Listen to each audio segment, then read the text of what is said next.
High! আজকে আবার আরেকটা মিনি ব্লগ নিয়ে চলে আসলাম।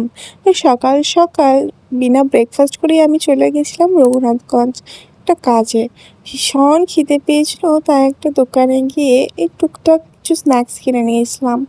দিয়ে ব্রেকফাস্ট ওখানেই কমপ্লিট করে আমি যা কাজ ছিল সেটা কমপ্লিট করে আমার বাড়ি ফিরতে প্রায় 3টে বেজে যায়। অনেকটাই বেলা হয়ে গেছিলো আর বৃষ্টিও হয়েছিল, তো ওয়েদারটা খুব সুন্দর ছিল। ফিরে এসে লাঞ্চ করেছিলাম, যেটা দিদা বানিয়েছিল, ভাত আর সবজি। তারপর আমার জন্য দিদা দুটো চকলেটসও কিনে এনেছিলাম, সেটাও খেয়েছিলাম। বিকেলবেলাতে বোর হচ্ছিলাম, তো কিছু বানাতে ইচ্ছে করছিল, নিজের কুকিং স্কিলস দেখাতে ইচ্ছে করছিল।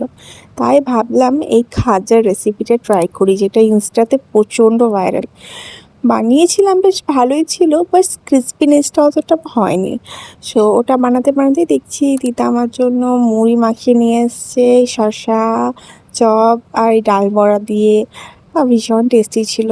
আর মুড়ি মাখা তো কারই না ভালো লাগে, সো আমিও খেয়ে নিলাম। দিয়ে তারপর খাওয়ার পর আবারও আমি ওই খাজাটা একবার খেয়ে দেখলাম যে কেমন হয়েছে, মিষ্টি কতটা হয়েছে। সো বেশ ভালোই লাগলো। এভাবেই আজকে দিনটা কাটলো। দেখা হবে নেক্সট ব্লগে। তব তক কে লিয়ে টাটা, বাই বাই।